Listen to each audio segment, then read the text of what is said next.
이야기가 시작되기 전 이 기이하고도 서늘한 밤의 문턱을 넘으실 채비를 하셨다면 어두운 길을 밝혀줄 작은 등불 하나 켜주시는 셈치고 구독과 좋아요를 정중히 부탁드립니다.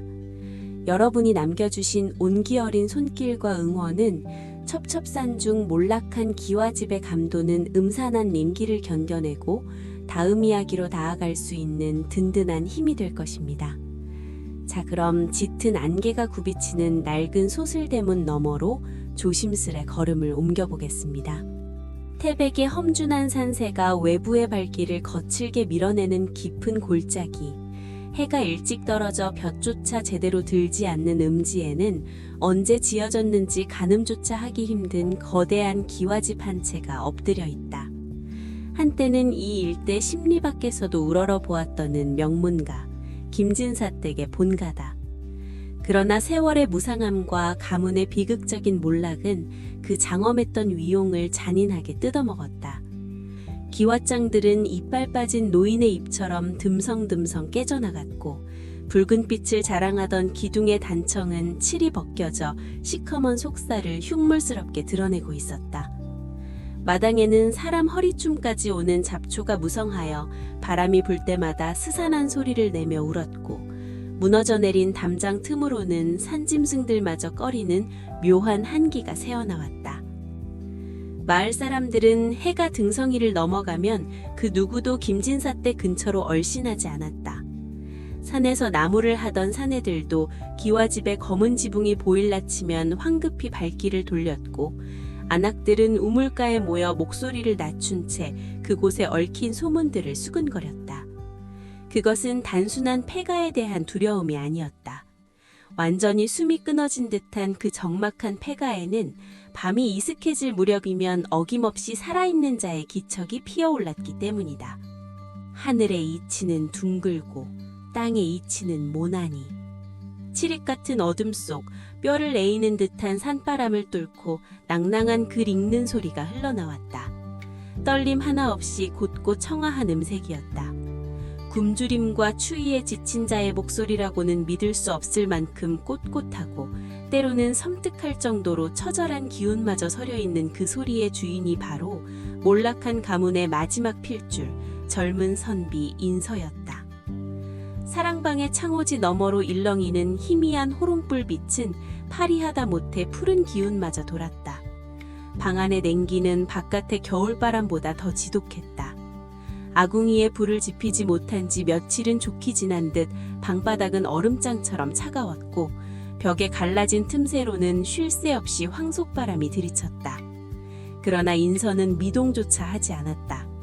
낡고 해진 도포자락을 여미지도 않은 채 그는 반듯한 정좌 자세로 서원 앞에 앉아 낡은 서책을 내려다보고 있었다. 오랜 영양실조로 인해 볼이 푹 패이고 턱선은 칼날처럼 날카로워졌지만 그의 두 눈빛만큼은 어둠 속에서 형형하게 빛났다. 그것은 광기 어린 집착인 동시에 세상의 어떤 풍파에도 꺾이지 않겠다는 지독한 오기였다. 가문이 영모의 누명을 쓰고 하루아침에 멸문지화를 당했을 때 친족들이 피를 토하며 죽어가고 화려했던 비단이 잿더미로 변할 때도 그는 울지 않았다. 그저 살아남아 이 쓰러져가는 본가로 숨어들어 낱맞을 가리지 않고 옛 성현들의 글을 읽고 또 읽었다. 마치 글귀 하나하나가 자신을 지탱해주는 유일한 생명줄이라도 되는 양 그의 입술은 쉬지 않고 움직였다. 그리고 그런 인서의 등 뒤에는 짙은 그림자 하나가 미동도 없이 서 있었다. 여종 다리였다. 다리는 사람이 아니라 마치 기와집에 깃든 지방령 같았다. 그녀는 소리를 내지 않았다. 발걸음 소리도 숨소리도 심지어 옷 깊이 스치는 소리조차 들리지 않았다. 낡아빠진 무명 치마에 맨발을 한 그녀는 얼어붙은 마루를 걸으면서도 추위를 느끼지 못하는 듯했다. 창백한 피부와 칠흑처럼 검고 긴 머리카락은 기와집의 음산한 분위기와 완벽하게 동화되어 있었다. 마을 사람들은 김진사 댁을 두려워하며 기이한 경외감을 느끼는 가장 큰 이유가 바로 이 다리의 존재 때문이었다. 몰락한 양반집의 노비가 남아있을 리 만무했다. 다들 제 목숨을 부지하려 뿔뿔이 흩어지거나 관노로 끌려갔지만 오직 다리만이 인서의 곁을 지켰다. 그녀의 헌신은 충심이라는 단어로 설명이 부족했다. 그것은 비정상적이고 맹목적인 섬뜩할 정도의 집착에 가까웠다. 다리는 밤낮을 산을 헤매며 독초와 나무를 구분해 인서의 밥상에 올렸고 자신의 손톱이 다 깨지고 피가 나도록 흙을 파서 칡뿌리를 캐왔다. 그녀가 먹는 것은 오로지 인서가 남긴 부스럭이나 산에 굴러다니는 낙과뿐이었다. 가끔 마을 어귀에 나타나 약재나 소금을 구할 때면 마을 사람들은 넋이 나간 듯 초점 없는 그녀의 눈동자를 보며 뒷걸음질했다. 감정이 완전히 메말라버린 듯한 그 회색 얼굴에는 오직 인서를 살려야 한다는 기괴한 목적의식만이 번뜩이고 있었다. 물이 찹니다. 도련님. 정막을 깨고 다리의 목소리가 방 안으로 스며들었다. 감정의 고저가 전혀 없는 마치 차가운 우물 위로 떨어지는 물방울 같은 음성이었다. 어느새 방 안으로 들어온 그녀의 손에는 이가 빠진 사기 그릇이 들려 있었다. 그 안에는 설얼음이 낀 정화수가 담겨 있었다. 인서는 글 읽는 것을 멈추고 천천히 고개를 돌려 다리를 바라보았다. 촛불의 그림자가 두 사람의 얼굴 위로 길게 늘어졌다. 인서의 형형한 눈빛과 다리의 공허하면서도 깊은 눈동자가 허공에서 부딪혔다. 두 사람 사이에는 주종 관계를 넘어선 다른 누구도 범접할 수 없는 기묘한 기류가 소용돌이고 있었다. 그것은 절망의 끝자락에서 서로의 목숨을 갉아먹으며 버티는 자들만이 공유할 수 있는 지독한 연대감이었다. 내 손이 얼어 글장을 넘기지 못할까 염려하는 것이냐? 아니면 내 숨이 멎어 네가 모실 주인이 사라질까 염려하는 것이냐? 인서의 목소리는 조용했지만 그 안에는 뼈를 찌르는 듯한 날카로움이 숨어 있었다. 그러나 다리는 표정 하나 바꾸지 않았다. 그녀는 그저 다가와 서한 옆에 물그릇을 내려놓았다. 그녀의 거칠고 터진 손등 위로 촛불의 붉은 빛이 아른거렸다. 저는 그저 도련님의 그림자일 뿐입니다. 그림자는 주인이 불빛 아래 설 때만 존재하는 법인. 도련님께서 숨을 거두신다면 저도 이 낡은 기와집의 먼지로 바스러질 것입니다. 그러니 부디 옥체를 보존하시어 저 글귀들을 세상에 다시 토해내시옵소서. 다리의 말은 평범한 위로나 충언이 아니었다. 그것은 마치 오랜 저주나 주술처럼 방 안의 차가운 공기를 맴돌았다. 인서는 잠시 그녀의 핏기 없는 얼굴을 응시하다가 이내 쓸쓸하면서도 서늘한 미소를 지었다.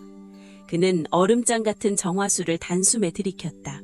식도를 타고 넘어가는 차가운 물이 얼어붙은 내장을 깨우며 지독한 고통을 안겼지만 그 고통이야말로 그가 아직 살아있다는, 이 짐승 같은 세상에서 두 발을 딛고 숨을 쉬고 있다는 명백한 증거였다. 그래, 이 썩어 문드러진 기와집이 내 무덤이 되지는 않을 것이다. 네가 내 그림자로 남아있는 한 나는 결코 어둠에 먹히지 않는다.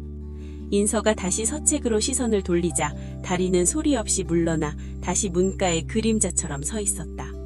낭낭한 글 읽는 소리가 다시 산골짜기의 무거운 밤공기를 가르기 시작했다. 기와집의 무너진 담장 너머로 부엉이의 처절한 울음소리가 메아리쳤지만 인서의 목소리는 흔들림 없었다. 마을 저만치에서 밤마시를 나섰다가 길을 잃은 노인이 하나 멀리서 들려오는 그 기이하고도 맑은 낭송소리를 듣고 제자리에 얼어붙었다. 뼛속까지 스며드는 한기에 노인은 사시나무 떨듯 몸을 떨며 합장을 했다. 하늘은 원망스러울 정도로 맑았고 하현달의 푸른 빛이 폐가로 변한 김진사댁의 소슬대문을 차갑게 비추고 있었다. 몰락한 가문의 업보, 흔들림 없는 눈빛의 젊은 선비, 그리고 그를 지키는 비정상적인 여종, 이 세 가지가 뒤엉켜 만들어내는 서린 기운은 산 안개보다 더 짙게 그리고 더 치명적으로 밤의 사냐를 집어삼키고 있었다. 아침이 밝아오면 마을 사람들은 또다시 두려움 섞인 눈으로 그 낡은 지붕을 올려다볼 것이다. 저주받은 집에서 살아남은 두 남녀가 대체 무엇을 기다리며 혹은 무엇을 준비하며 저 끔찍한 추위와 굶주림 속에서 목숨을 부지하고 있는지 아무도 알지 못했다. 오직 낡은 기와집에 스며든 달빛과 밤새 그들의 주위를 맴도는 차가운 귀기만이 그 위태로운 삶의 이유를 묵묵히 지켜보고 있을 뿐이었다. 밤은 아직 길었고 인서의 서책은 절반도 넘어가지 않고 어둠 속에서 푸르게 빛나고 있었다. 마을 어귀에서부터 굽어보는 최부자 댁의 소슬대문은 그 자체로 거대한 권력이자 억압의 상징이었다. 99칸짜리 기와집 지붕 위로 내려앉은 육중한 그림자는 해가 지기도 전에 온 마을을 어둠으로 덮어버리곤 했다. 이 마을의 모든 논밭과 산자락, 심지어 백성들의 숨통조차 최부자의 곳간에서 나오는 엽전 몇 잎의 목줄이 잡혀 있었다. 그는 단 한 번도 손해보는 장사를 한 적이 없었고 자신이 원하는 것은 사람의 목숨이든 조상 대대로 내려온 터전이든 기어코 빼앗고야마는 집요하고도 잔혹한 악의와도 같았다. 그러나 최근 들어 최부자의 눈먼 탐욕은 단순한 재물과 땅을 넘어서고 있었다. 그의 탁하고 번들거리는 시선이 향한 곳은 바로 마을 외곽, 이제는 몰락하여 쇠락의 기운이 역력한 김진사 댁이었다. 당장 문을 열지 못할까? 빚을 졌으면 제때 갚는 것이 하늘의 이치이거늘 어디서 양반 행세며 버티기란 말이냐? 찢어질 듯한 고함 소리와 함께 김진사 댁의 낡은 살인문이 요란한 파열음을 내며 부서져 내렸다.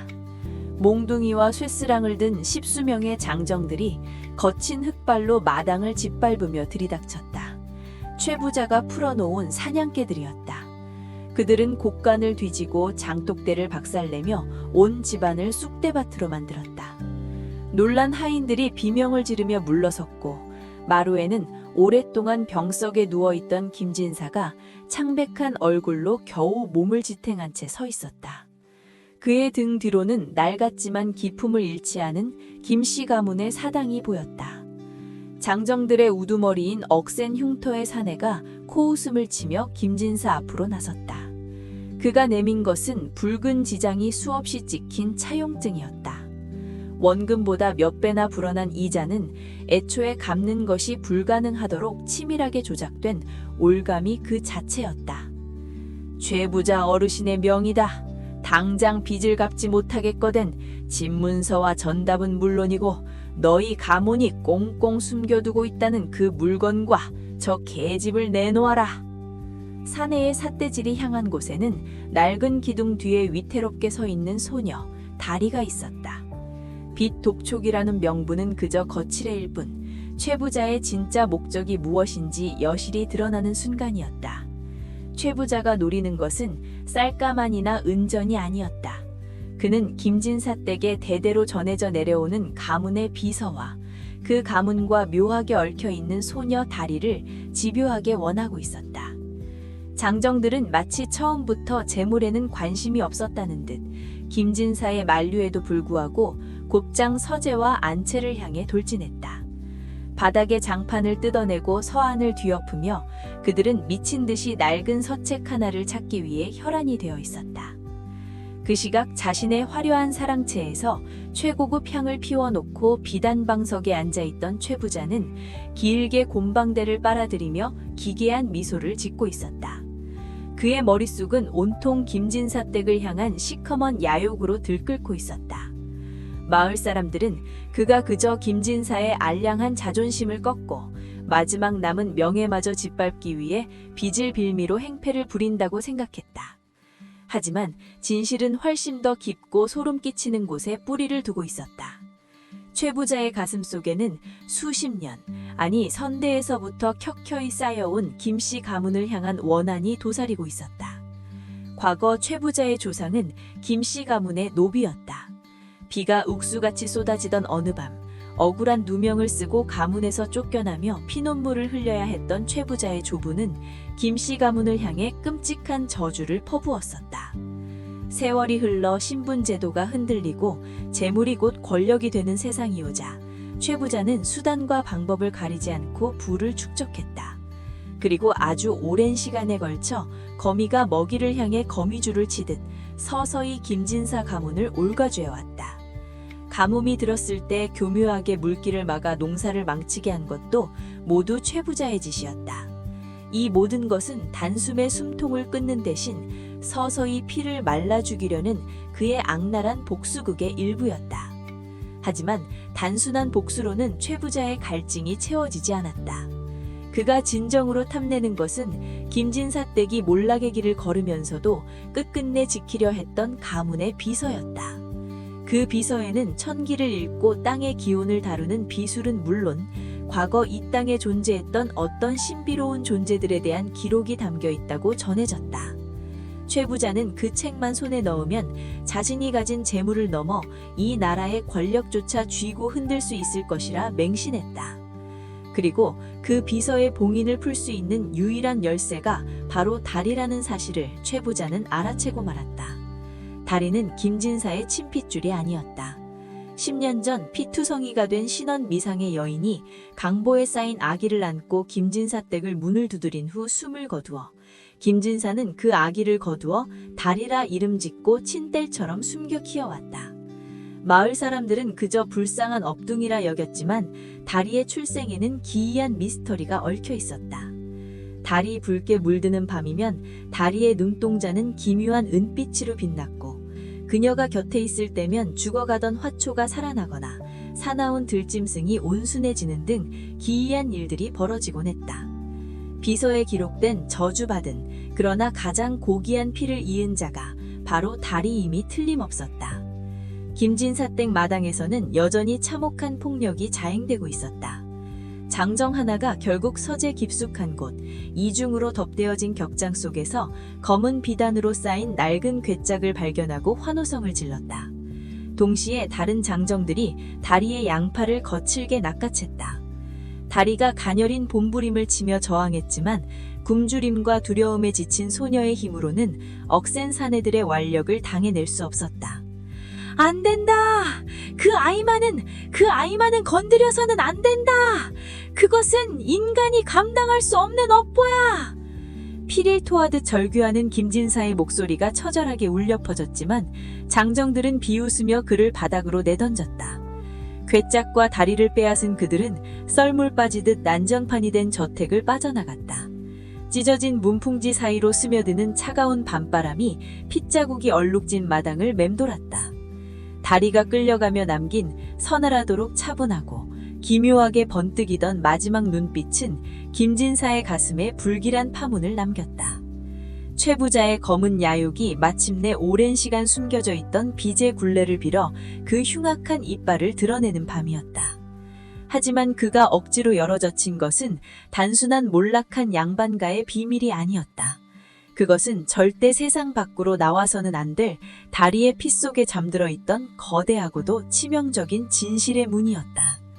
밤하늘을 가득 메인 먹구름 사이로 붉은 달빛이 스며들며 다리를 실은 수레가 향하는 최부자댁 위로 불길한 흉흉한 기운이 소용돌이치기 시작했다. 동지서 딸의 굳은 비가 며칠째 추적추적 내리고 있었다.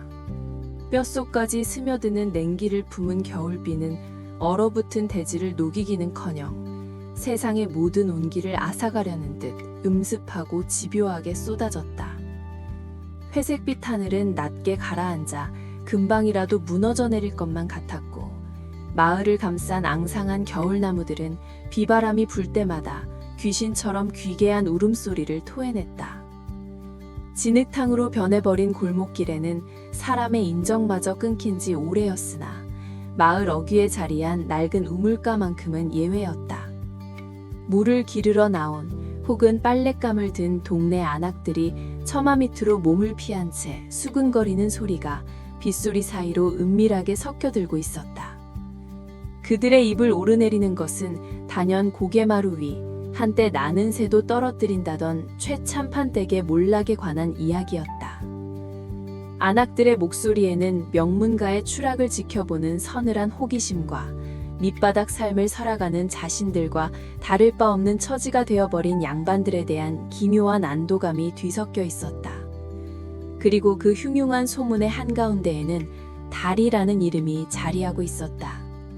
달이 일찍이 부모를 여의고 참판댁에 거두어져 허드렛 일을 도맡아 하던 16살 난 계집종이었다. 눈망울이 맑고 심성이 고와 마을 사람들의 측은지심을 자아내던 그 아이가 주인의 어마어마한 노름빚을 대신해 읍내의 이름 모를 색주가로 팔려갈 것이라는 소문이었다. 그 그 대단하던 기와집 기둥뿌리가 썩어 문드러지는 건 알았지만 생사람을, 그것도 자식처럼 거두어 기른 아이를 빚 대신 넘기다니 하늘이 두렵지도 않은가 보이. 우물가에 모인 이들의 혀차는 소리가 차가운 우물물 위로 파문처럼 번져나갔다. 빚쟁이들이 며칠 전부터 참판댁 대문 앞을 진치고 행패를 부렸다는 둥, 곳간은 이미 쥐새끼 한 마리 지나가지 않을 만큼 텅텅 비었다는 둥, 심지어는 안방마님이 남은 폐물마저 야반도주하듯 챙겨 달아나려다 발각되었다는 둥, 꼬리에 꼬리를 무는 흉문들이 쏟아졌다. 가난한 자들의 정보는 언제나 정확했고 그 잔인한 진실은 겨울비의 한기보다 더욱 매섭게 우물가를 맴돌았다. 다리가 팔려가는 날이 바로 다음 달 초하루라는 구체적인 날짜까지 입에서 입으로 전해지며 흉문은 이미 되돌릴 수 없는 기정사실로 굳어지고 있었다. 우물가에서 들려오는 이 소름 끼치는 소문은 빗줄기를 타고 고개마루 위, 칠흑처럼 어두운 침묵에 잠긴 참판댁 행랑채까지 고스란히 흘러들었다. 금방이라도 쓰러질 듯 위태로운 행랑채 툇마루에는 평생을 이 가문의 그림자로 살아온 늙은 행랑아범이 석상처럼 웅크리고 앉아 있었다. 그의 깊게 패인 주름과 구분 등은 가문이 감당해온 세월의 무게를 고스란히 보여주는 듯 했다. 낡은 곰방대를 쥔 거칠고 투박한 손은 미세하게 떨리고 있었고 탁한 두 눈은 하염없이 쏟아지는 겨울방울들을 초점 없이 응시하고 있었다. 행랑아범은 우물가의 소문이 결코 헛소문이 아님을 누구보다 잘 알고 있었다. 아니, 소문보다 현실은 더욱 처참하고 참혹했다. 대감마님이 돌아가신 후 가세가 기우는 것은 순식간이었다. 젊은 도련님은 아비의 상을 치르기도 전에 투전판을 기웃거렸고 수십 년간 집안을 지탱해온 문전옥답은 허망하게 남의 손에 넘어갔다. 급기야 집문서마저 저당 잡힌 상태에서 도련님이 읍내 왈자들에게 진 빚은 이자에 이자를 쳐서 눈덩이처럼 불어나 있었다. 왈자들이 칼을 들고 찾아와 행패를 부리던 날, 겁에 절린 도련님은 구석에 떨고 있던 다리를 가리키며 저 아이라도 데려가라고 발악했다. 평생 가문을 위해 뼈가 부서지도록 일해온 늙은 노종의 눈앞에서 벌어진 그 참담한 광경은 늙은 노종의 가슴에 지울 수 없는 되못을 박았다.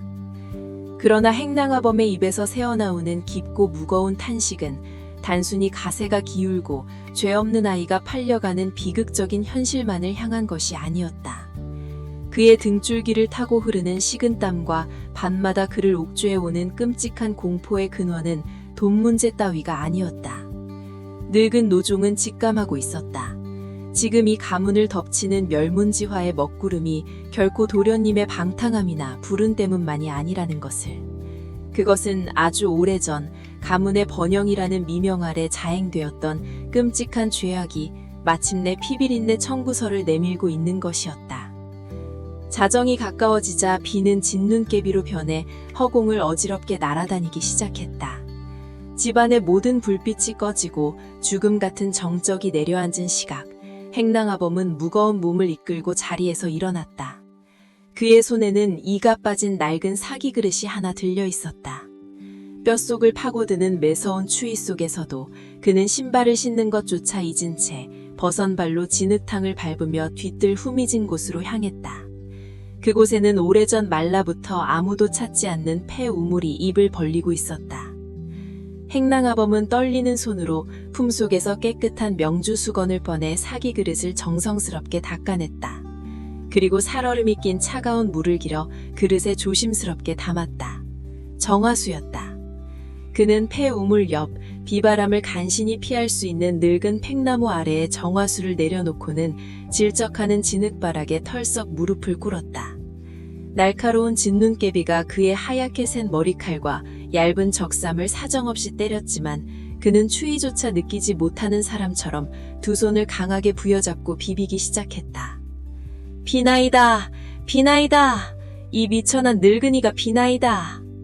행랑아범의 갈라진 목소리가 밤의 정막을 찢고 처절하게 울려 퍼졌다. 그의 기도는 부처님을 향한 것도 아니고 천지신명을 향한 것도 아니었다. 그것은 구천을 떠도는 이 집안의 밑바닥에 가장 깊은 원한을 품고 잠들어 있던 알 수 없는 혼령을 향한 피 맺힌 애원이었다. 그 옛날의 죄값은 이 늙은 것의 목숨을 거두어 가심으로 씻어주시옵소서. 우리 다리는 그 불쌍한 아이만큼은 제발 내버려 두지옵소서. 아이는 아무 죄가 없지 않습니까? 죄값을 치러야 한다면 그날 밤 두 눈을 질끈 감아버린 이 비겁한 늙은이의 피와 살로 거두어 가시옵소서. 행랑아범의 머리가 진흙바닥에 지디끼듯 박혔다. 이마에서 흐른 피가 빗물과 섞여 붉은 선을 그으며 땅으로 스며들었다. 30년 전 선대 대감만입이 별을 길에 오르기 위해 그리고 이 어마어마한 부를 축적하기 위해 저질렀던 참혹한 피의 숙청. 억울하게 누명을 쓰고 죽어간 자들의 비명소리가 묻힌 곳이 바로 이 폐우물이었다. 가문이 가장 화려하게 꽃피었던 시절, 모두가 그 피비린내 진실을 망각하고 찬란한 영화를 누렸던 때도 행랑아범만은 홀로 공포에 떨어야 했다. 언젠가 저 우물 밑바닥에서 억울한 원귀들이 기어올라 이 집안의 모든 것을 집어삼킬 것이라는 끔찍한 예감 때문이었다. 그리고 지금 우물가에서 들려오던 다리의 흉무는 단순히 한 노비의 비극이 아니라 원귀들이 시작한 복수의 서막이었다. 다리가 팔려가리는 날은 공교롭게도 30년 전 억울한 피가 우물을 붉게 물들였던 바로 그날과 겹쳐 있었다. 우연이라 하기에는 너무도 소름 끼치는 일치였다. 혼령은 가장 잔인한 방식으로 가문이 가장 소중히 여겼던 재물에 의해 가장 힘없고 순수한 생명부터 천천히 파멸로 몰아넣으며 이 집안의 숨통을 조이고 있는 것이 분명했다. 차라리 벼락을 내리시어 이 집구석을 한 줌의 재로 만들어 주시옵소서. 사람의 혼을 말려 죽이는 이 끔찍한 형벌은 많은 거두어 주시옵소서. 정화수 위로 행랑아범의 뜨거운 눈물이 뚝뚝 떨어져 내렸다. 겨울비는 그의 애타는 탄식을 비웃기라도 하듯 더욱 거세게 몰아쳤고 바람에 흔들리는 팽나무 가지는 마치 목을 맨 사람의 그림자처럼 귀괴하게 춤을 추고 있었다. 텅 빈 곳간보다 빚쟁이들의 서슬퍼런 칼날보다 행랑아범을 더욱 절망케 하는 것은 인간의 힘으로는 결코 막을 수 없는 이 거대한 업보의 수레바퀴였다. 비 내리는 밤의 장막 너머로 읍내 색주가로 끌려갈 다리의 앳된 얼굴이 어른거렸다. 아무것도 모른 채 윗목에서 새우잠을 자고 있을 그 가엾은 아이의 운명과 과거의 죄악으로 인해 썩어 문드러져가는 참판댁의 운명이 겨울빛 속에서 스산하게 교차하고 있었다. 늙은 노종의 처절한 기도는 응답 없는 허공을 맴돌다 빗소리에 속절없이 묻혀버렸고 우물가에서 피어오른 흉무는 살아있는 자와 죽은 자 모두를 파멸의 늪으로 끌어당기는 거대한 저주가 되어 칠흑한 겨울밤을 온통 집어삼키고 있었다. 내일이면 빚쟁이들이 다시 문을 두드릴 것이고 피할 수 없는 파국의 아침이 밝아올 터였다. 그러나 행랑아범은 밤이 새도록 핏물이 밴 이마를 땅에서 떼지 못한 채 다가오는 파국의 발저서리를 온몸으로 견뎌내며 알 수 없는 혼령 앞에서 속죄의 탄식만을 끊임없이 토해내고 있을 뿐이었다. 섣달 금음의 하늘은 마치 깊게 멍이 든 것처럼 참담한 검푸른 빛으로 가라앉아 있었다. 앙상한 겨울나무 가지들이 살을 베어낼 듯한 삭풍에 이리저리 휘둘리며 기괴한 비명소리를 토해냈다. 산빛 아래 위태롭게 자리 잡은 낡은 기와집에는 쥐죽은 듯한 정적이 감돌았다. 그것은 단순한 고요가 아니었다. 모든 것을 집어삼킬 거대한 해일이 밀려오기 직전 숨을 죽이고 있는 바다의 그것과 같은 폭풍 전야의 무거운 침묵이었다. 가문을 파멸로 몰아넣은 천문학적인 빚을 갚기로 약주한 마지막 기한이 바로 내일 동트기 전으로 다가와 있었다. 채귀라 불리는 무자비한 빚쟁이들이 횃불을 들고 이 산길을 오를 시간이 이제 몇 시간 채 남지 않은 것이다. 얼어붙은 우물가에서 차가운 물을 길어 올리는 다리의 손등은 이미 쩍쩍 갈라져 붉은 핏물이 맺혀 있었다. 그러나 다리는 추위도 살이 터지는 고통도 전혀 느끼지 못하는 사람처럼 기계적으로 움직였다.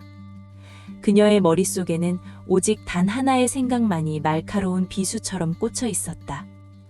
내 목숨을 버려서라도 내 몸을 갈기갈기 찢어내어주는 한이 있더라도 도련님만은 살려야 한다.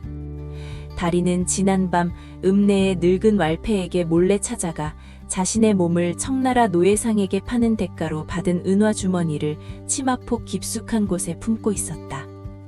내일 새벽 빚쟁이들이 들이닥치면 그녀는 이 집을 버리고 스스로 지옥불 같은 배에 오를 참이었다.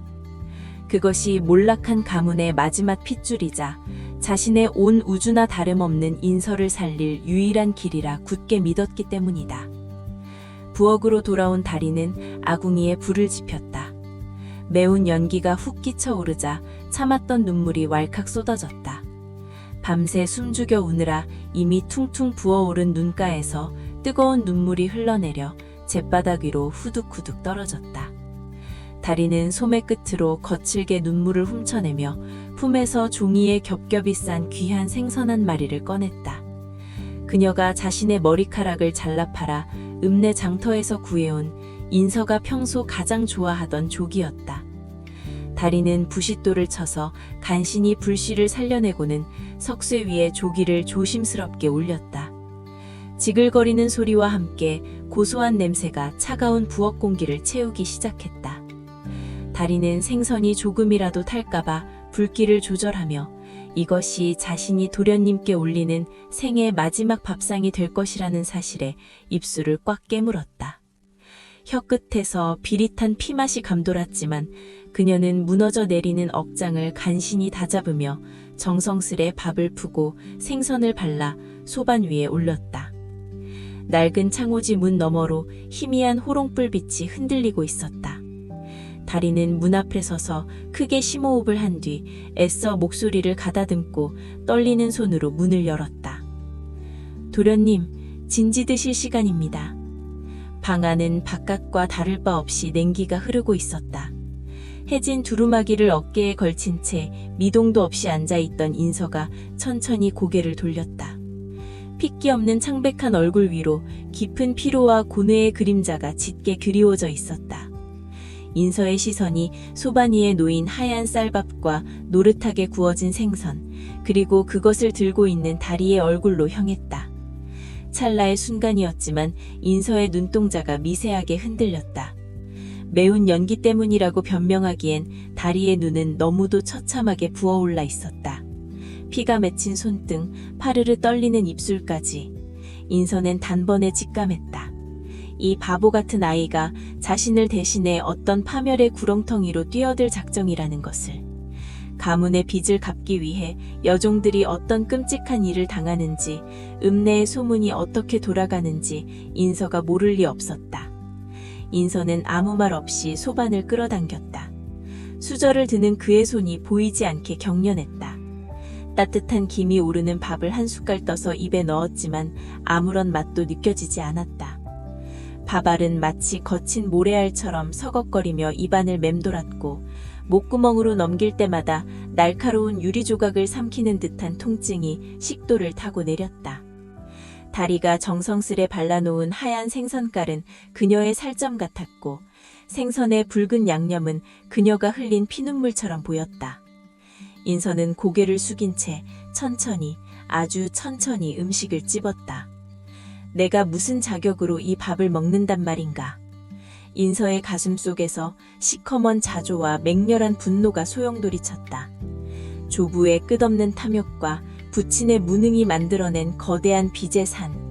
그것은 인서가 태어나기도 전부터 이 가문에 들러붙은 저주받은 업보였다. 그 더러운 업보의 짐을 어째서 죄 없는 다리가 짊어져야 하는 말인가. 핏줄이라는 이유만으로 자신이 지켜야 한다고 믿었던 양반의 알량한 체면과 가문의 이름은 이미 썩어 문드러진 지 오래다. 인서는 억지로 밥을 삼켜내며 다리의 헌신에 답하는 뼈아픈 눈물을 속으로 삼켰다. 그의 시선이 방 한 구석에 놓인 낡은 괴짝에 머물렀다. 그 안에는 부친이 남긴 독약, 비상이 들어있었고 그 옆에는 예리하게 벼러진 은장도가 천에 쌓여 있었다. 인서는 결심했다. 다리를 노예상에게 넘기거나 빚쟁이들에게 끌려가게 두느니 차라리 가문의 썩은 뿌리를 자신에 대해서 완전히 끊어내겠다고. 내일 새벽 빚쟁이들이 들이닥치면 인서는 다리를 뒷산의 비밀 동굴에 피신시킬 참이었다. 그리고 자신은 채귀들의 우두머리와 독대한 자리에서 비상을 탄 술을 마시고 스스로 목숨을 끊음으로써 채무의 주체를 영원히 소멸시킬 계획을 이미 머릿속에 완성해 두었다. 자신이 죽고 나면 가문의 이름도 그 끔찍한 빚의 사슬도 명분을 잃고 허공으로 흩어질 것이며 왈패들에게 넘어간 다리의 계약서 역시 주인의 죽음과 함께 법적 효력을 상실만들 묘수를 이미 머릿속에 완성해 두었다. 그것은 양반으로서의 마지막 자존심조차 내던지고 오직 다리 한 사람의 자유를 위해 기꺼이 지옥으로 걸어 들어가겠다는 참혹한 결단이었다. 모래알 같던 마지막 밥 한 숟갈을 삼켜낸 인서가 조용히 수저를 내려놓았다. 맛있구나, 다리야. 내 평생 먹어본 생선 중에 가장 맛이 좋았다. 인서의 목소리는 거짓말처럼 평온하고 다정했다. 그 따뜻한 음성에 다리의 어깨가 잘게 떨렸다. 다리는 솟구치는 울음에 참으려 입술을 깨물며 고개를 숙였다. 도련님, 내일 아침에는 제가 곁에 없더라도 꼭 살아남으셔야 합니다. 어떤 일이 있어도 살아 계셔야 합니다. 다리가 목맨 소리로 더듬거리며 말하자 인서는 희미하게 미소 지으며 그녀의 거친 손을 조용히 감싸쥐었다. 그래, 알겠다. 걱정하지 마라. 모든 것은 내가 알아서 할 것이니 너는 오늘 밤 푹 쉬거라. 작은 방 안 마주 앉은 두 사람의 시선이 허공에서 애타롭게 얽혔다. 다리는 인서의 생명을 연장하기 위해 기꺼이 자신의 육신을 제물로 바치려 하고 있었고, 인서는 다리의 희생을 막고 그녀에게 온전한 자유를 주기 위해 자신의 목숨과 가문의 역사를 통째로 불태울 준비를 마친 것이다. 서로를 살리기 위해 기꺼이 각자의 죽음을 향해 걸어가기로 한 두 사람. 이 처절하고도 엇갈린 결심은 섣달 금음의 칠흑한 튼 어둠 속에서 소리 없이, 그러나 어떤 폭풍보다 더욱 맹렬하게 완성되어 가고 있었다. 창호지를 때리는 칼바람 소리만이 두 사람의 최후의 밥상을 비가처럼 감싸 안고 있었다. 천지가 깊은 잠에 빠져드는 삼경의 으슥한 밤이었다. 달빛조차 구름에 가려 스며들지 못하는 짙은 어둠 속에서 무거운 정막만이 고택의 낡은 기와를 타고 흘러내리고 있었다. 차가운 밤바람이 문풍지를 때리며 스산한 울음을 토해낼 때마다 방 안의 촛불이 위태롭게 흔들리며 벽면에 길고 기괴한 그림자를 일렁이게 했다. 인서는 미동도 하지 않은 채 방 한가운데 놓인 화로를 응시하고 있었다. 참숯은 이미 겉이 하얗게 재로 덮여 있었지만 그 시면에는 여전히 모든 것을 집어삼킬 듯한 맹렬하고도 붉은 불길이 살아 숨쉬고 있었다. 마치 인서의 가문이 수백 년 동안 은밀하게 품어온 탐욕과 업보의 민낯처럼 그 불씨는 끈질기고도 뜨거웠다. 방문 밖에서 조심스러운 인기척이 들려왔다. 마루를 딛는 버선발 소리는 차마 소리를 내는 것조차 죄스러워하는 듯 한없이 가볍고도 망설임이 가득했다. 이윽고 조심스레 장지문이 열리고 차가운 밤공기와 함께 다리가 방 안으로 들어섰다. 얇은 무명 저고리 위로 배어있는 서늘한 밤의 기운이 화로의 열기와 부딪히며 방 안의 공기를 묘하게 뒤틀어 놓았다. 다리는 고개를 푹 숙인 채 문가에 무릎을 꿇고 앉았다. 두 손을 가지런히 모은 그녀의 어깨가 미세하게 떨리고 있었다. 주엔이 삼경의 깊은 밤에 여종을 은밀히 부르는 것은 흔히 있는 일이었으나 다리는 인서가 자신을 부른 이유가 세간의 흔한 주종관계의 연장선이 아님을 직감하고 있었다. 인서의 눈빛은 욕망이 아니라 무언가를 결단한 자의 서늘하고도 깊은 슬픔을 품고 있었기 때문이다. 가까이 오너라. 인서의 목소리는 낮고 차분했지만 그 안에는 거역할 수 없는 애틋함이 묻어 있었다. 다리가 주저하며 화로 반대편으로 다가와 앉자 두 사람 사이에는 오직 붉게 달아오른 숯불만이 유일한 경계처럼 놓였다. 불빛에 비친 다리의 얼굴은 야위였으나 그 이목구비에는 결코 천한 신분으로 가려지지 않는 맑고 고든 기운이 서려 있었다. 인선은 말없이 다리의 거친 손끝과 상처난 뺨을 바라보았다. 양반의 자제와 노비라는 태어날 때부터 그어진 잔혹하고도 절대적인 선이 두 사람을 갈라놓았지만 그 선이 그어지기 전의 시간들이 인서의 뇌리를 스치고 지나갔다. 내 기억 속에 가장 오래된 날을 기억하느냐? 인서의 돌발적인 물음에 다리의 어깨가 움찔했다. 다리는 섣불리 대답하지 못한 채 굳게 닫힌 입술을 달싹거리기만 했다. 노비에게 과거를 추억할 권리 따위는 주어지지 않았기에 그녀는 감히 자신의 머릿속에 담긴 기억을 주인의 아들 앞에서 꺼내놓는 것을 두려워했다. 그러나 인선은 재촉하지 않고 그저 그녀의 대답을 기다렸다. 침묵이 길어지자 마침내 다리가 떨리는 목소리로 입을 열었다. 어찌 있겠습니까? 도련님과 함께 뒷산의 계곡에서 가재를 잡았던 날들을요. 그때는 신분도 가문의 무게도 제가 짊어져야 할 이 천한 굴레도 알지 못했던 시절이었습니다. 해가 지는 줄도 모르고 산속을 헤매다 길을 잃었을 때 도련님께서는 울고 있는 제 손을 꼭 쥐고 아침이 올 때까지 지켜주겠노라 약속하셨지요.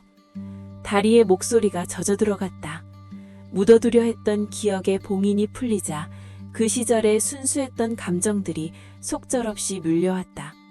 인서의 눈시울도 붉어졌다. 봄날의 꽃잎처럼 가볍고 따뜻했던 그 시절, 두 아이는 그저 세상을 함께 탐험하는 동무일 뿐이었다. 다리가 인서의 등에 엎여 산을 내려오던 날, 인서는 다리의 뺨에 묻은 진흙을 깎아주며 평생 그녀가 눈물 흘리는 일은 없게 하겠다고 다짐했었다. 그러나 그들이 조금씩 자라나며 세상의 이치를 깨달아 갈 무렵 그 순수했던 약속은 가문의 엄격한 규율과 계급의 장벽 앞에서 산산이 부서졌다. 인선은 사랑하는 이를 곁에 두고도 함부로 시선을 줄 수 없는 주인이 되어야 했고, 다리는 그런 인서를 우러러보며 짐승처럼 일만 해야 하는 소유물이 되어버렸다. 다리의 눈에서 마침내 굵은 눈물이 툭 떨어져 무릎을 적셨다. 그 눈물은 지나간 아름다운 시절에 대한 그리움이자 두 번 다시 돌아갈 수 없는 현실에 대한 비통함이었다. 그래, 우리는 참으로 어렸고 세상은 참으로 잔인했다. 내가 내 손을 놓은 날부터 너는 이 집안의 그림자가 되어 피눈물을 삼켜야 했지. 나의 가문이 누려온 이 웅장한 기와집과 넓은 논밭이 너와 내 부모 그리고 수많은 이들의 땀과 피로 엮여진 저주받은 성체라는 것을 나는 너무 늦게 깨달았다. 인서의 목소리는 회한으로 가득 차 있었다. 그는 자리에서 천천히 일어나 방 한구석에 놓인 낡은 자개장으로 다가갔다. 자개장에 숨겨진 서랍을 열자 오래된 오칠 상자가 모습을 드러냈다. 그것은 가문의 대소사를 기록하고 재산을 증명하는 문서들이 담긴 집안의 가장 은밀하고도 무거운 비밀의 상자였다. 인서가 상자를 들고 다시 화로 반대편으로 다가오자 다리의 숨소리가 멎을 듯이 잦아들었다. 그 상자 안에 무엇이 있는지 다리도 직감적으로 알고 있었기 때문이다. 인서는 떨리는 손으로 상자의 걸쇠를 풀렀다. 묵직한 뚜껑이 열리자 누렇게 바랜 종이들이 빼곡히 차 있는 것이 보였다. 가문이 대대로 모아온 권력의 증표이자 다른 이들의 삶을 철저히 짓밟고 빼앗아온 탐욕의 기록들이었다. 누군가의 논밭을 빼앗은 차용증, 억울하게 노비로 전락한 자들의 이름이 적힌 호적과 끝없는 이자놀이로 죽음을 몰아간 장부들까지. 상자 안에서 뿜어져 나오는 듯한 원혼들의 울음소리가 방안을 가득 채우는 것만 같았다. 인서는 문서 더미를 뒤적여 가장 깊은 곳에 숨겨져 있던 두꺼운 한지 한 장을 꺼내 들었다. 문서의 가장자리에는 붉은 관인이 찍혀 있었고 중앙에는 먹으로 쓴 선명한 이름들이 적혀 있었다. 그것은 다리의 할아버지, 아버지, 그리고 다리 제신의 이름이 차례로 적힌 노비문서였다. 단 몇 줄의 먹적과 붉은 도장이 한 인간의 영혼과 육신을 영원히 올가매고 대를 이어 지옥 같은 삶을 강요하는 절대적인 족쇄였다. 다리는 자신의 이름이 적힌 문서를 보는 순간 숨을 들이키며 두 손으로 입을 틀어막았다. 평생을 짓눌러온 그 저주의 사슬이 눈앞에 실체를 드러내자 극심한 공포와 알 수 없는 감정이 전신을 옥죄어왔다. 도련님, 그것은 이 종이 한 장이 무엇이관데 어찌하여 하늘이 내린 고귀한 생명을 물건처럼 사고 팔며 짐승처럼 부리게 한단 말이냐. 내 조상들은 이 종이 쪼가리에 기대어 사람의 피를 빨아먹고 가문의 번영을 누렸으나 나는 더 이상 이 더러운 업보를 이어받지 않을 것이다. 인서의 눈빛은 결연하게 빛났다. 그는 쥐고 있던 다리의 노비문서를 양손으로 팽팽하게 당겼다. 찌지직 하는 소리와 함께 두꺼운 한지가 반으로 찢겼다. 다리는 경악한 찬눈으로 인서를 바라보았다. 노비문서를 훼손하는 것은 가문의 근간을 흔드는 엄청난 죄악이자 양반 사회에 대한 철저한 반역이었다. 그러나 인서의 손길에는 조금도 머저김이 없었다. 그는 반으로 찢긴 문서 조각들을 겹쳐 쥐고는 한 번 더 강하게 찢어버렸다. 이 족쇄를 끊어내지 못한다면 나 또한 평생을 가문의 꼭두각시로 살아가며 죄를 짓게 될 것이다.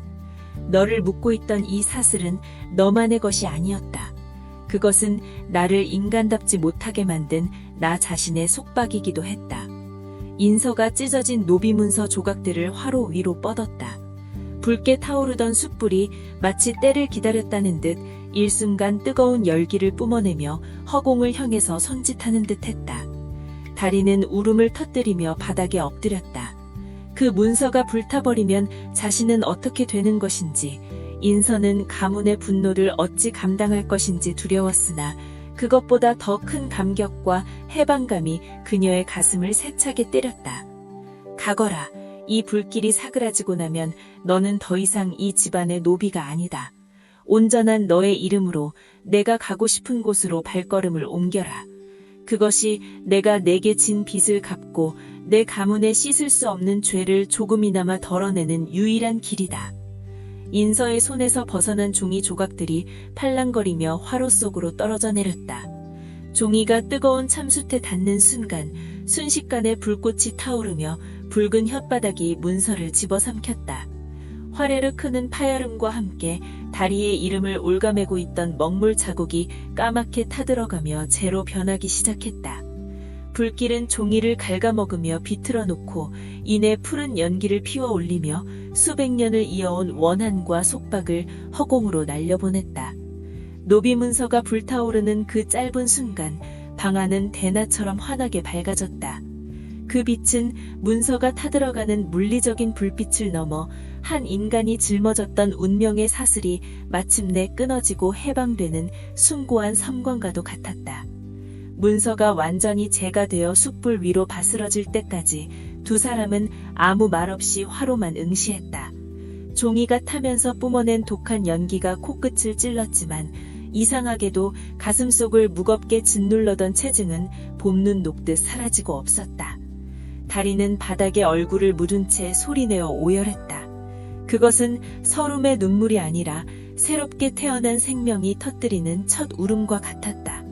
육신을 얽어매던 굴레가 잿더미로 변해버린 화로를 바라보며 다리는 처음으로 밤하늘 너머의 세상을 꿈꿀 수 있게 되었다. 인서는 다리의 오열을 조용히 들으며 눈을 감았다. 가문의 업보를 상징하던 문서가 사라진 자리에 남은 한 줌의 재를 보며 그는 뼈를 깎는 듯한 고통과 형언할 수 없는 평안을 느꼈다. 자신이 저지른 이 반역이 내일 아침 고택을 발칵 뒤집어 놓고 자신을 파멸로 몰아갈지라도 후회는 없었다.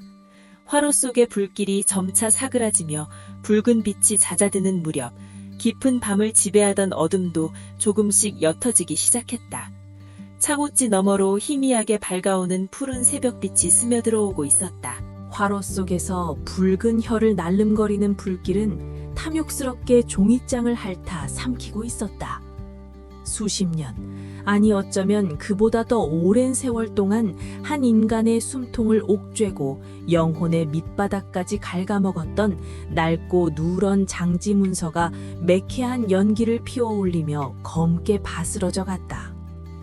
최 부자의 이름 석자와 붉은 낙인이 찍혀있던 그 끔찍한 노비 문서는 불길 속에서 잠시 뒤틀리며 단말마의 비명을 지르는 듯 하더니 이내 힘없이 바스라져 한 줌의 가벼운 채로 무너져 내렸다.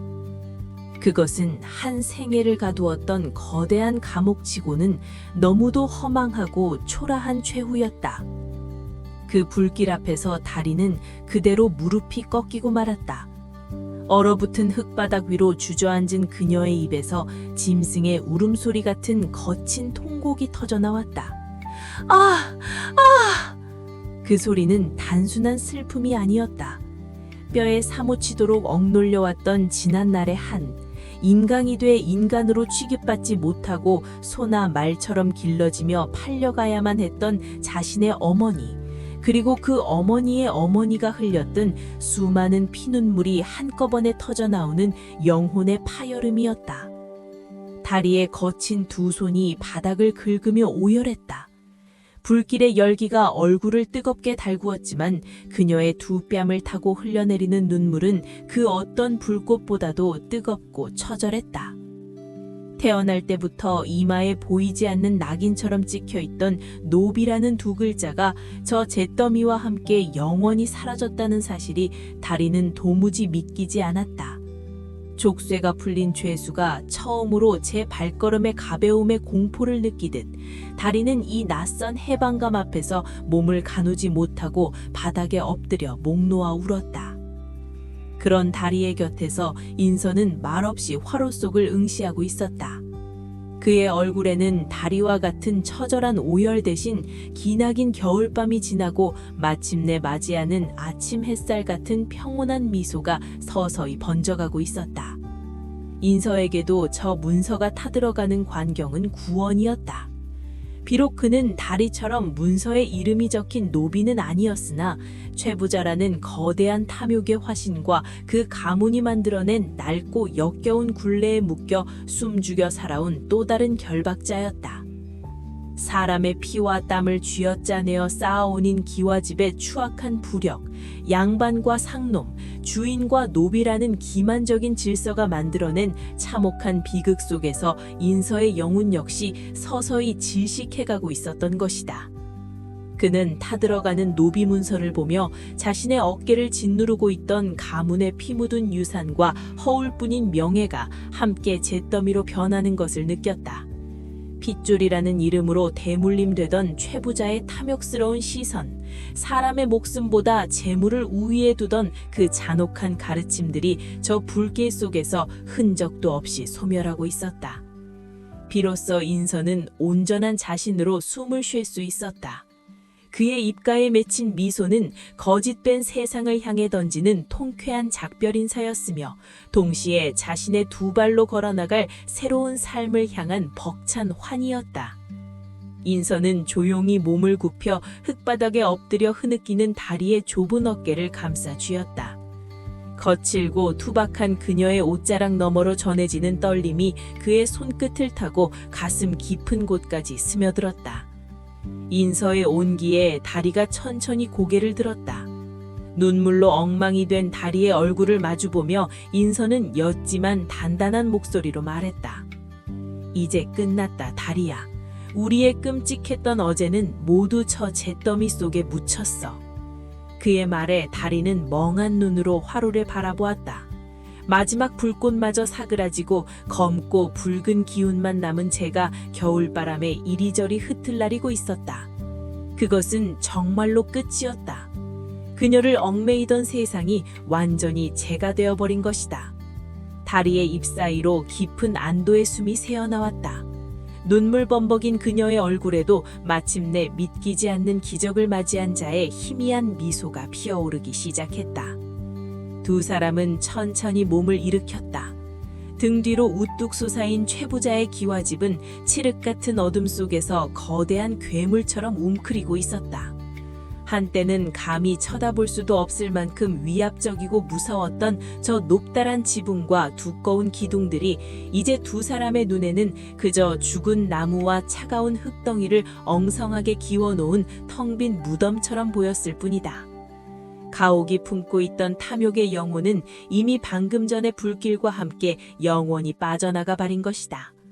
그들은 더 이상 저 거대한 기와집에 압도당하지 않았다. 과거의 망령이 기든 그곳에 미련을 둘 이유는 단 한 줌도 남아있지 않았다. 마당에 가로질러 소슬대문 앞으로 다가간 두 사람은 각자의 손을 뻗어 무중한 빗장을 쥐었다. 끽끽끽 하는 둔탁하고도 날카로운 마찰음과 오랫동안 두 사람을 세상과 단절시켰던 두꺼운 나무 문이 마침내 바깥을 향해 활짝 열렸다. 문이 열림과 동시에 기다렸다는 듯 짐승처럼 싸나운 눈보라가 그들의 얼굴을 강타했다. 살을 애는 듯한 지독한 칼바람이 얇은 옷깃을 파고들고 눈을 뜨기조차 힘들 만큼 거센 눈발이 소용돌이치며 두 사람의 앞길을 하얗게 가로막았다. 그것은 결코 만만치 않을 세상의 시련을 예고하는 듯했다. 최부자의 그늘을 벗어난 그들 앞에는 이제 따뜻한 아랫목도 정해진 끼니도 없는 황량하고 무서운 벌판이 기다리고 있었다.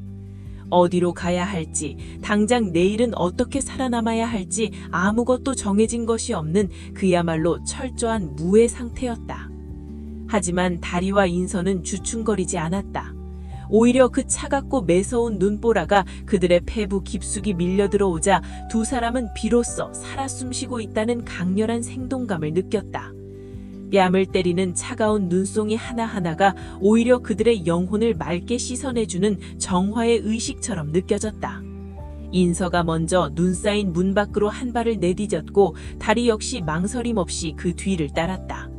푹 빠지는 깊은 눈길이었지만 그들의 발걸음은 생전 처음 느껴보는 기이한 가벼움으로 가득 차 있었다. 아무도 모르는 새로운 운명을 향한 행진이었다.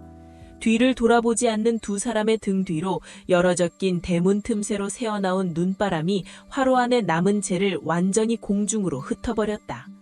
한 가문을 지탱하던 오만한 역사와 한 인간을 억압하던 잔혹한 족쇄는 그렇게 눈보라 속으로 영원히 산산조각나 흔적도 없이 사라졌다. 두 사람이 어깨를 나란히 하고 눈보라를 뚫고 나아가는 동안 그들의 발자국은 내리는 눈송이들에 의해 곧바로 하얗게 지워지고 있었다. 그것은 그들을 쫓아올 과거의 추격자들로부터 그들의 흔적을 감춰주는 대자연의 자비로운 배려여다 같았다. 얼마나 걸었을까? 살을 찢을 듯 불어대던 바람이 기세가 조금씩 꺾이기 시작할 듯 무렵 칠흑 같았던 동쪽 하늘의 끝자락이 서서히 짙은 푸른 빛으로 물들어가고 있었다. 어둠이 걷히며 보라색과 붉은 빛이 엉킨 신비로운 여명이 눈 덮인 상등어리 위로 조심스럽게 얼굴을 내밀고 있었다. 그것은 마치 잿더미가 되어버린 낡은 세상 위로 찬란하게 피어나는 거대한 꽃송이와 같았다. 끝없이 펼쳐진 순백의 설권 위를 걸어가는 다리와 인서의 얼굴 위로 마침내 따뜻하고 찬란한 새벽의 첫 햇살이 내려앉았다. 얽매인 과거를 불태우고 거센 시련을 맨몸으로 뚫고 나온 자들만이 맞이할 수 있는 세상에서 가장 아름답고 눈부신 새벽이었다. 두 사람의 굳은 의지가 담긴 뒷모습은 아득히 멀어지면서도 이 혹독한 겨울의 끝에서 반드시 새로운 봄을 틔워낼 것이라는 깊고 진한 여운을 남기며 빛 속으로 천천히 녹아들어가고 있었다. 기나긴 억압의 밤을 끝내고 마침내 자신들만의 찬란한 새벽을 맞이한 다리와 인서, 이 두 사람의 발걸음이 여러분의 가슴 속에도 깊은 울림과 온기로 닿았기를 바랍니다. 눈보라를 넘어 새로운 운명을 개척해 나갈 이들의 눈부신 앞날을 함께 응원하신다면, 그리고 앞으로 계속될 더 깊고 흥미로운 이야기의 여정에 동행하시고 싶다면 따뜻한 마음을 담아 구독과 좋아요를 부탁드립니다. 여러분의 소중한 클릭 한 번이 또 다른 아름다운 이야기를 피워내는 가장 밝은 새벽빛이 됩니다. 감사합니다.